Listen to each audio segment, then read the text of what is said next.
jangan bicara penebusan dulu. Kita bicara mengenai jasa. Diam dulu. Jasa, berjasa nggak kan gitu? Dengar. Iblis kenapa diturunkan? Jangan diturunkan, dinaikkan lagi.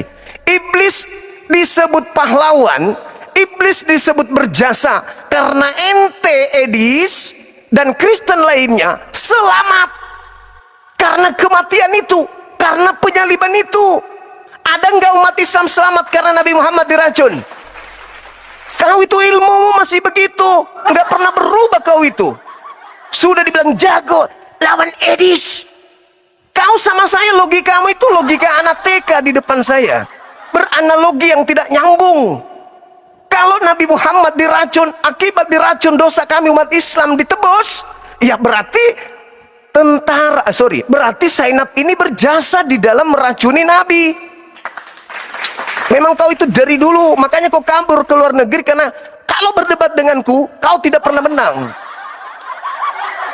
Kau bisa menang kalau kau membahas Al-Quran, pretelin sesuai mukamu itu. Entah ada yang turunkan kan? Enak aja dia. Sila di ini nih, ada Edis. Hei, ku bilang sama kalian, saya dengan Edis dari tahun 2010 di Facebook saya sudah mulai kejar-kejaran sama dia. 2018, Edis itu baru pemain baru dia. Tidak pernah dia menang lawan saya diskusi, nggak pernah. Dia itu merasa menang kalau dia bahas tentang Islam sesuai dengan tafsirannya dia sendiri. Tapi kalau dia bahas Bible, tidak ada itu. Edis itu nol. Saya katakan seluruh lawan diskusi saya yang paling bodoh pemahamannya tentang Bible inilah dia orangnya nih, si Edis ini. Suruh dulu moderatormu jangan turunkan saya kalau kamu jagoan.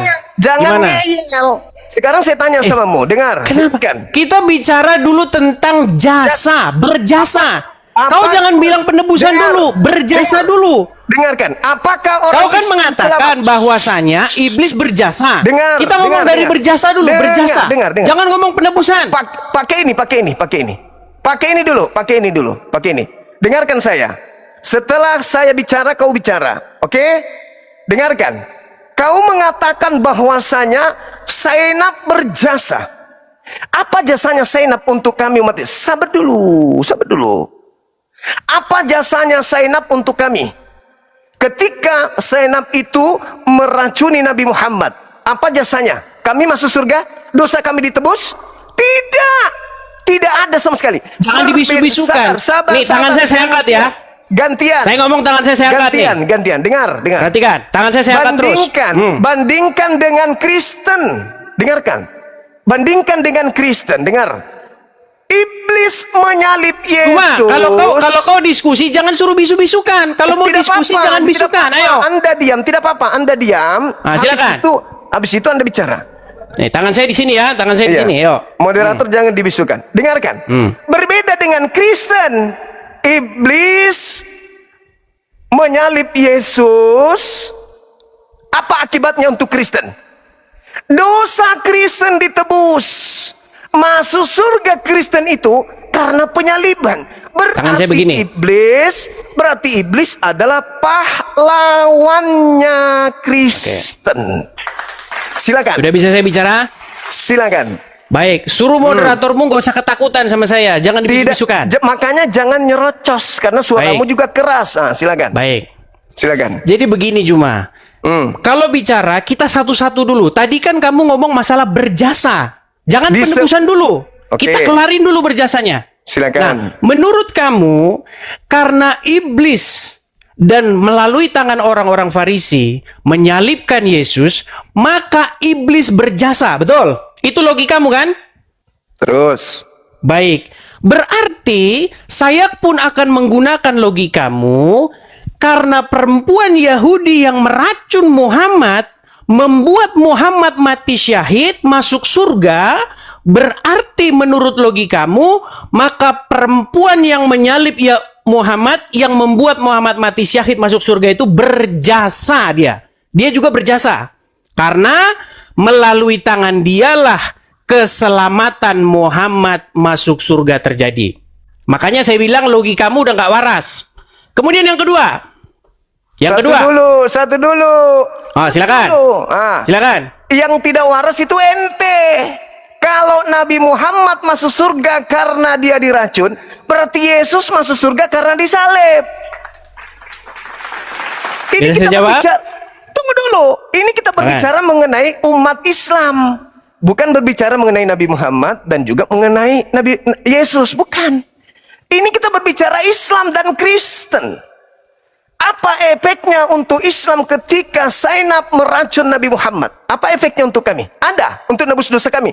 No. Bisa saya jawab? Sabar dulu. Sedangkan iblis ketika membunuh Yesus, yang diselamatkan Kristen. Kristen yang dosa-dosanya ditebus dengan darah Yesus. Sedangkan Nabi Muhammad tidak ditebus umatnya karena dia diracun. Analogimu nggak nyambung.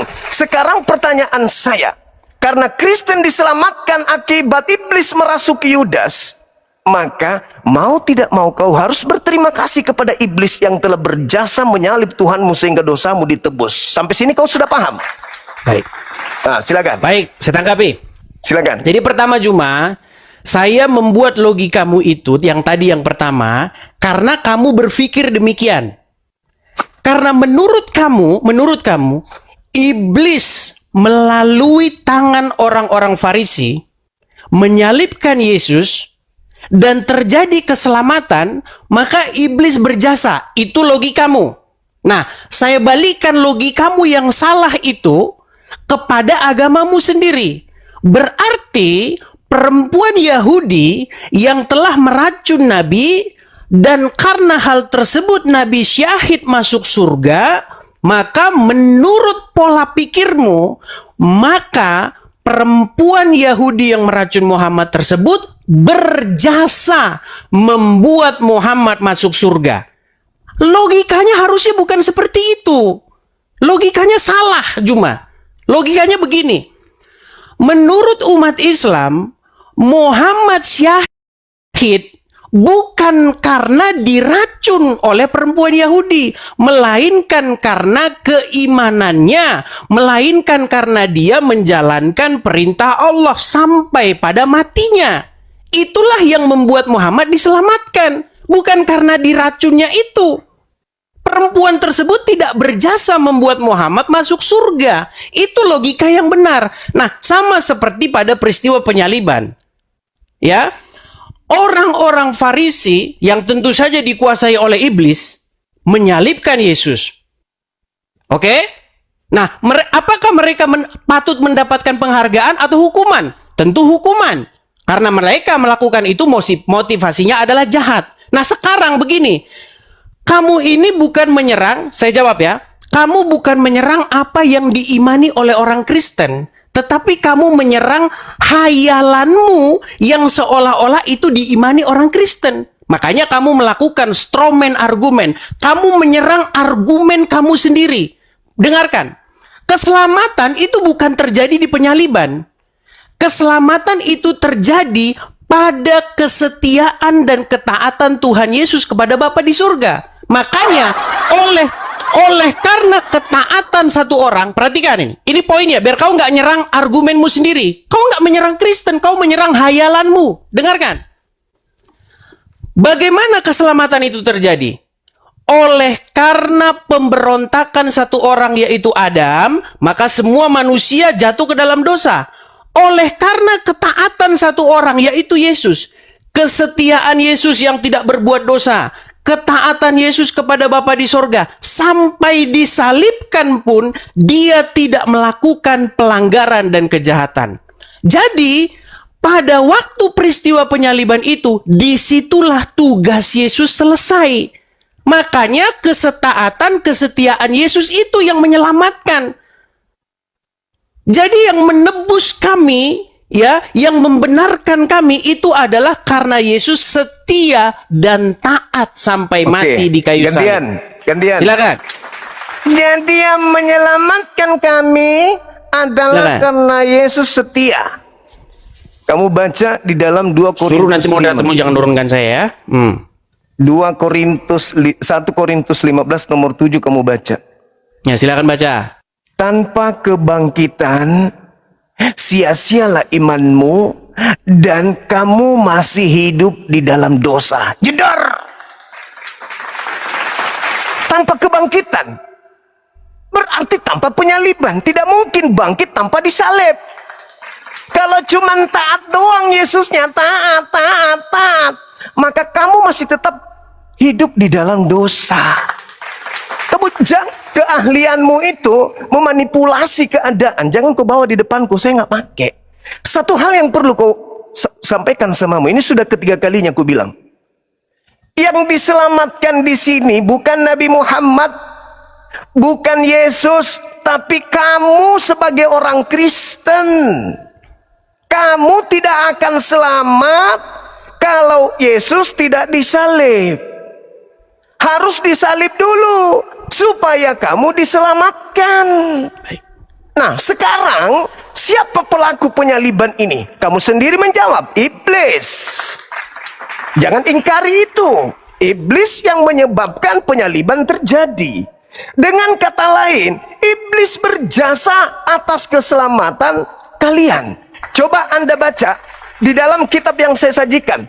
2 Korintus 10, 2 Korintus 5, nomor 21. Yesus yang tidak mengenal dosa telah dibuatnya menjadi dosa karena Kristen.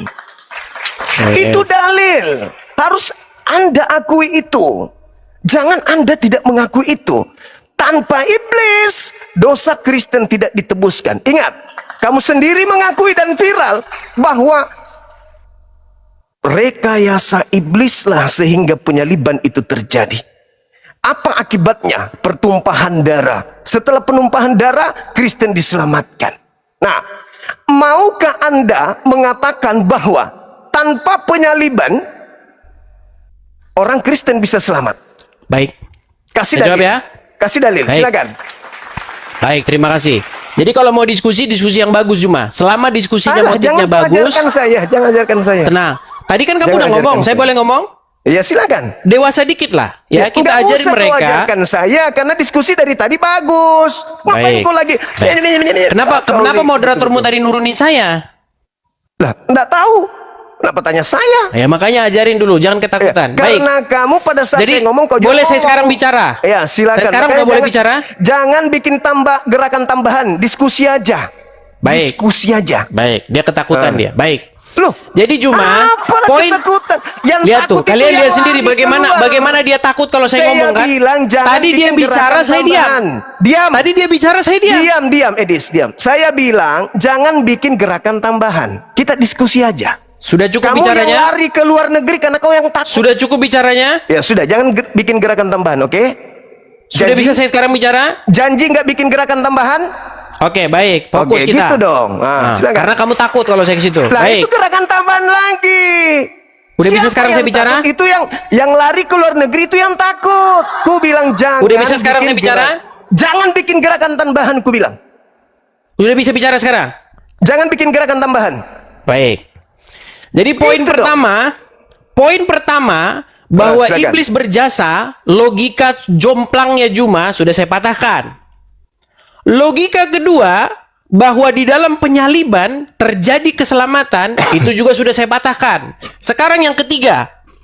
Poinmu yang ketiga. Saya belum nanya sama kamu nih. Kalau saya nanya sama kamu langsung meninggal nanti. Poin yang ketiga. Kamu bertanya begini. Kalau begitu, kalau tidak ada penyaliban berarti tidak ada keselamatan. Siapa Dalil? bilang? Dalil? Siapa bilang? Dalil? Kan kamu bilang begitu tadi. Dalil? Saya kasih dalilnya tadi. Iya, kamu bilang kan tadi begitu. Kamu Kalau tidak ada akan penyaliban, tetap satu gimana? Saya boleh Korintus. bicara nggak ini? Waktu saya menjawab ngomong nggak ini? dalil 1 Korintus 15:17. Tanpa penyaliban kau masih hidup dalam dosa. Betul tidak? Baik, saya jawab ya. Saya jawab. Dalil, jangan kau bantah dalil. Baik. Silakan. Baik, saya jawab. Jadi teman-teman, seperti begini ya saya bilang. Oleh karena pelanggaran orang-orang Yahudi yang menyalibkan Tuhan Yesus, itu keselamatan sampai kepada bangsa-bangsa lain. Apalagi oleh karena ketaatannya. Itu tertulis ya. Nih, perhatikan. Dikatakan di sini ya, sebentar saya bukakan agak lemot, sabar.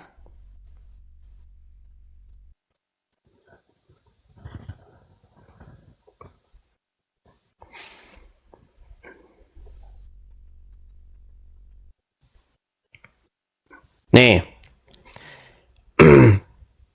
Di dalam Roma pasal yang ke-11,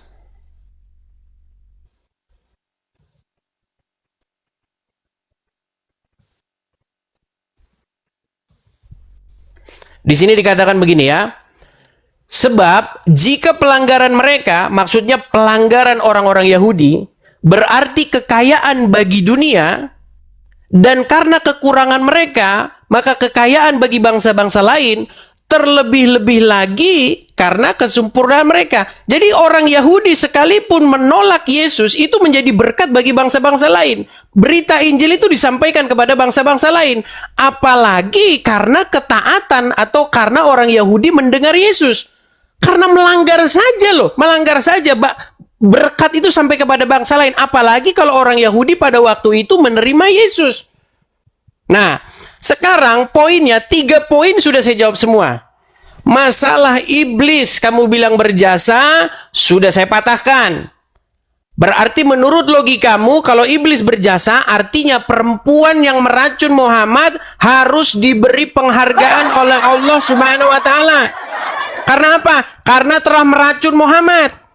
Karena Muhammad diracun dan dibunuh oleh perempuan Yahudi, Muhammad syahid masuk surga. Itu logikamu. Padahal di dalam kekristenan maupun di dalam Islam bukan begitu logikanya. Logika yang benar adalah Muhammad itu syahid masuk surga bukan karena diracun perempuan Yahudi, tetapi karena dia menyelesaikan tugasnya menjadi rasul sampai pada matinya. Itu logika yang benar. Sama seperti logika di dalam kekristenan. Kenapa Kristus dibangkitkan? Kenapa Yesus dibangkitkan? Karena dia menyelesaikan tugasnya dengan benar. Dia setia sampai mati disalibkan. Sekalipun orang menganiaya, sekalipun orang memperlakukan dia seburuk mungkin, Tuhan Yesus tidak melakukan dosa sampai pada matinya. Itulah kenapa dia dibangkitkan. Nah, keselamatan orang Kristen terjadi bukan karena pembunuhan Yesus itu, tetapi karena kesetiaan Yesus, oleh karena kebenaran yang dilakukan Yesus itu. Jadi kami kalau berdiri di depan pengadilan, kami ini dibenarkan karena Yesus. Karena Yesus orang benar, maka kami yang di belakang Yesus itu dibenarkan. Kami tidak dipandang lagi sebagai orang bersalah, yang dilihat adalah Yesus. Makanya Yesus menjadi juru selamat kami. Dia penebus kami. Makanya kami berdiri di punggungnya Yesus. Di dalam sebuah pengadilan, Yesus yang menjadi pembela kami. Makanya doktrin kekristenan kami, oleh karena pelanggaran satu orang, yaitu Adam yang pertama, dia gagal, semua manusia jatuh ke dalam dosa. Tetapi oleh karena kebenaran satu orang pula, yaitu Adam yang kedua, yaitu Yesus, maka kami dibenarkan. Jadi kamu itu menyerang logika-logika yang kamu karang sendiri.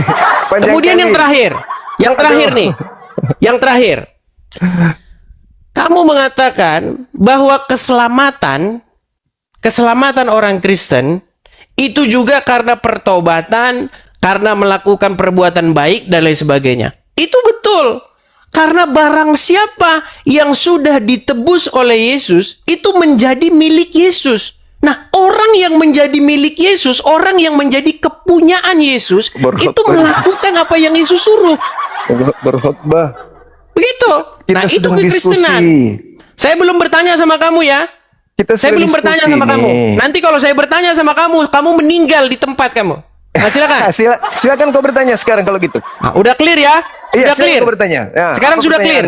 Silakan. Baik, pertanyaan saya begini. Silakan. Menurut Al-Quran, apakah orang yang beriman itu bisa dipengaruhi atau dikuasai oleh setan? Ya, ini tema ini. Lah, jangan kamu tunggu dulu. Jangan kau pakai ilmu yang kau sudah pelajari 2 hari 3 hari ini untuk nyerang. Ini tema. Kalau kau orang pintar, kau orang cerdas. Ini kan udah kelar temanya. Sudah kelar ini temanya. Ini belum. Oh, apa yang belum kelar? Apa yang belum clear? Coba belum apa yang belum kelar clear? ini tema. Belum kelar ini tema. Enggak, yang belum clear bagian mana? Hanya berkhotbah. 1 Korintus 15:17. Tanpa kebangkitan, Kristen tetap ada di dalam dosa. Kamu nggak bantah itu. Baik, Nggak mau saya bantah. bantah? Nah, Baik. silakan. Bagaimana Baik. caranya orang Kristen berada di dalam dosa tanpa penyaliban? Tidak berada dalam dosa tanpa penyaliban. Silakan. Baik, saya jawab. Silakan. Jadi itu berbicara tentang apakah Yesus itu sungguh-sungguh bangkit atau Alah, tidak. kenapa lari ke Yesus dari boleh. Diam. Saya lagi. Kamu hanya menipu saja. Silakan. Yesus, sabar. Yesus taat. Dalam ketaatannya terlibat iblis. Percuma Yesus taat kalau iblis tidak terlibat dalam hal proses ketaatannya berhubungan dengan penyaliban. Sekarang permasalahannya adalah ketika kau katakan ketaatan Yesus yang menjadi simbol keselamatan Kristen, itu bohong, itu cara politik yang tidak bagus yang Anda lakukan. Tolong tunjukkan di mana perintah Bapa Elohim kepada Yesus agar dia mati disalib demi untuk dosa-dosa orang bersalah. Ada? Sampai dia harus Anda tuduh taat.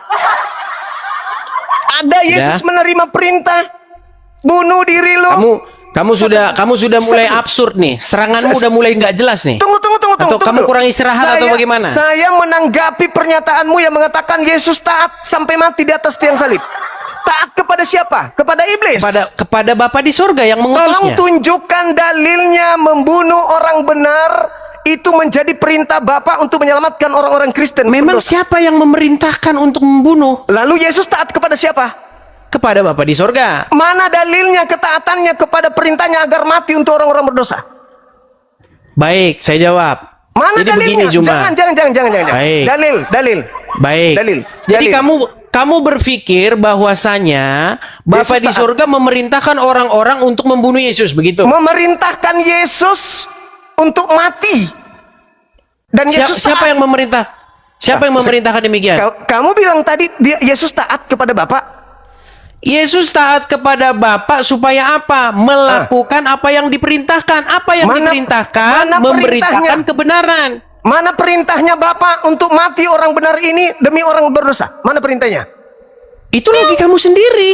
Lah, kamu yang mengatakan taat, Yesus taat kepada Bapa. Taat kepada Bapa untuk apa? Untuk memberitakan kebenaran. Ketika Tuhan Yesus memberitakan, mati disalib. Boleh saya bicara? Enggak, dalil saya minta. Boleh saya bicara? Berpanjang lebar Anda berkhotbah. Dalil Yesus taat. Kami Kristen diselamatkan bukan karena disalib, tapi karena Yesus taat kepada perintah-perintah Bapa. Oke. Yang mau Yesus disalib iblis. Kalau Anda mengatakan, diam dulu. Berarti Yesus taat ke iblis. Oke, baik. Saya jawab Yesus pertanyaanmu. Taat, tunggu. Yesus taat ke iblis atau Yesus taat ke Bapa Elohim? Baik. Sudah selesai? Kok baik? Jawab dulu. Sudah selesai? Sudah, silakan. Jawab itu ya. Jadi ini logika macam apa ini berpikirnya? Kalau Yesus dibunuh, disalibkan oleh orang-orang Farisi, artinya Yesus taat kepada orang Farisi gitu? Itu logikamu? Tadi kau katakan Yesus taat kepada Bapa. Iya, taat kepada Bapa di surga. Terus menurut kamu, karena Yesus disalibkan oleh orang-orang Farisi yang di belakangnya adalah iblis, berarti Yesus taat kepada iblis. Itu logikamu. Karena mengikuti keinginan iblis. Ya, itu logikamu seperti itu. Lalu? Baik. Jadi menurutmu, karena Muhammad diracun oleh orang Yahudi, berarti Muhammad taat kepada yang meracun? Gitu. Siapa yang mengatakan bahwa Nabi Muhammad taat kepada orang yang diracun? Kan logikamu seperti itu. Menurut Anda logikamu, yang mengatakan tadi bahwasanya logikamu gimana? Cara pikirmu itu loh. Pola pikirmu itu bagaimana? Di depan saya kau nggak laku. Cara-caramu yang menipu umat Islam awam itu nggak laku bagi saya. Kau sudah tahu saya. Itu udah tukang bisu-bisukan moderatormu itu. Kenapa moderatormu ketakutan tukang bisu-bisukan? Diam. Saya memperintahkan.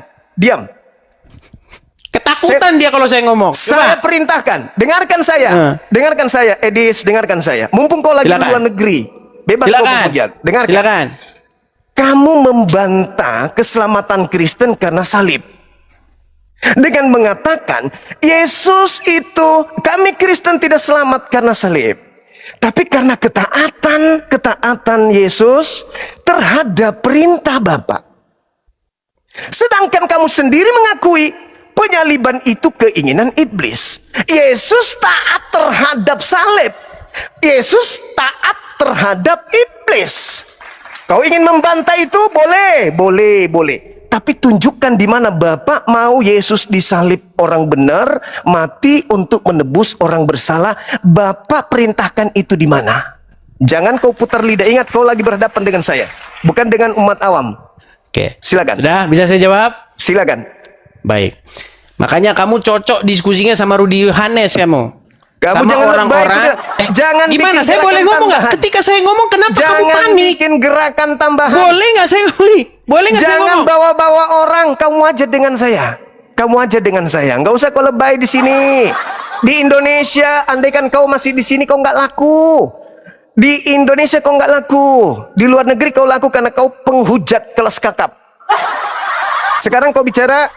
Kenapa kau tukang bisu-bisukan cuma? Di mana bentuk ketaatan Yesus terhadap penyaliban? Di mana penyaliban Kalau itu saya dari mau Bapak? menjawab, kau jangan Silakan. panik bisu-bisukan saya. Ini tangan saya begini ya. Jangan bikin Lihat nih, gerakan tambahan. tangan saya begini nih. Lihat ya. Masa orang yang Menurut dijagokan, logikamu, menurut orang dijagokan logikamu ya, gerakan tambahan karena menghadapi saya. menurut Silakan. logikamu, karena Yesus disalibkan, berarti Yesus taat sama iblis. Lalu taatnya Berarti Yesus menurut mana? logika somplangmu, karena Muhammad diracun perempuan Yahudi, tentu saja yang merasuki perempuan Yahudi itu adalah iblis. Di mana? Coba kamu setuju nggak? Yang merasuki Ketaatanmu. perempuan Yahudi yang meracun Muhammad itu adalah iblis? Setuju nggak kamu? Saya mengatakan, apakah Nabi Muhammad taat kepada keadaan itu? Apakah Muhammad taat kepada Allah atau kepada iblis? Kepada Allah. Oke, Ada nggak berarti Allah? yang merasuki Ada nggak Allah? perempuan Dengar. Yahudi untuk Ada meracun tidak Muhammad Allah memerintahkan? itu adalah iblis Ada atau nggak Allah? Allah? Ada nggak Allah memerintahkan kepada senap untuk meracun? Oke, ada nggak Tuhan memerintahkan iblis untuk menyalib Yesus? Tidak ada. Ya tidak ada. Terus kenapa kamu berpikir seperti itu? Terus faktanya Yesus disalib. Ayo. Oke. Berarti Terus iblis masalahnya berhasil. di mana? Masalahnya di mana? Iblis berhasil menyalib atau tidak? Berhasil? Apakah Bapak mau Yesus disalib? Tidak. Berarti penyaliban ini ketaatan Yesus terhadap siapa? Kepada Bapa di sorga. Berarti Bapak yang mau dia disalib? Bapa di sorga memerintahkan Yesus supaya jangan lari dari penyaliban itu. Di mana dalilnya? Hadapi penyaliban itu. Jangan kabur. Dalil. Baik. Ketika Tuhan Yesus berdoa di Taman Getsemani, apa yang Tuhan Yesus inginkan? Ya Bapa, jikalau engkau mau, lalukanlah cawan ini daripadaku. Tetapi bukan kehendakku yang terjadi, melainkan kehendakmu. Apa kehendak Bapa di sorga? Kehendak Bapa di sorga adalah supaya Tuhan Yesus terus memberitakan kebenaran, sekalipun diancam mau dibunuh, sekalipun diancam mau disalibkan, sekalipun. Mana dalilnya? Boleh saya ngomong? Mana dalilnya? Bahwa Keseluruhan Injil itu dalilnya. Keseluruhan Injil itu dalilnya. Di mana di situ Tuhan Yesus memberitakan kebenaran.